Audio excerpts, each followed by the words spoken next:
O hear us when we cry to thee for those in peril on the sea. I'll hope to come back to that thought about crying to God before the end of our time this morning. But I've given you the theme. Let's just remind ourselves that what happened was that John the Baptist was executed. Jesus tried to get away by himself with the disciples for a piece of quiet and thinking, but people followed him and he had to feed the 5,000, or he did feed the 5,000.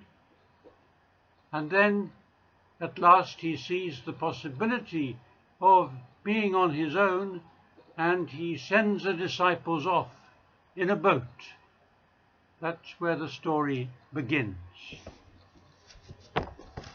So from the Gospel of Matthew, immediately Jesus made the disciples get into the boat and go on ahead of him to the other side, while he dismissed the crowd.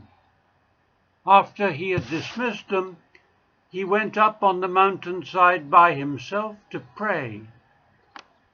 Later that night, he was there alone, and the boat was already a considerable distance from land, buffeted by the waves, because the wind was against it. Shortly before dawn, Jesus went out to them, walking on the lake. When the disciples saw him walking on the lake, they were terrified. "It's a ghost," they said, and cried out in fear. But Jesus immediately said to them, "Take courage, it is I. Don't be afraid." "Lord, if it's you," Peter replied, "tell me to come to you on the water." "Come," said Jesus. Then Peter got down out of the boat, walked on the water, and came towards Jesus. But when he saw the wind, he was afraid and began to sink. And he cried out, "Lord, save me." Immediately Jesus reached out his hand and caught him. "You of little faith," he said, "why did you doubt?" And when they climbed into the boat, the wind died down. Then those who were in the boat worshipped him, saying, "Truly, you are the Son of God." That's the story, and I'm sure I'm right in saying that you remember it. Jesus walking on the waves and saving Peter when he tried to do the same. What can we take out of this passage? First, I think that Jesus knew what was happening. He saw the disciples out at sea, out on the lake, and they were in trouble. And he comes to find them and to help them.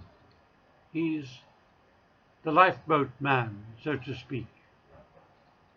Secondly, the disciples weren't expecting him to be walking on water. Who would? They knew him as a person, and people don't walk on water. But Jesus was truly human, of course. That's what we celebrated the incarnation at Christmas time. But he was also very tuned in to his Father God and received power to do extraordinary things, miracles. Third, because of that, Jesus needed to show that he wasn't a ghost. He isn't a ghost. He's available to us. And so when Peter cried out, "Can I come to you?" Peter said, "Yes, come on."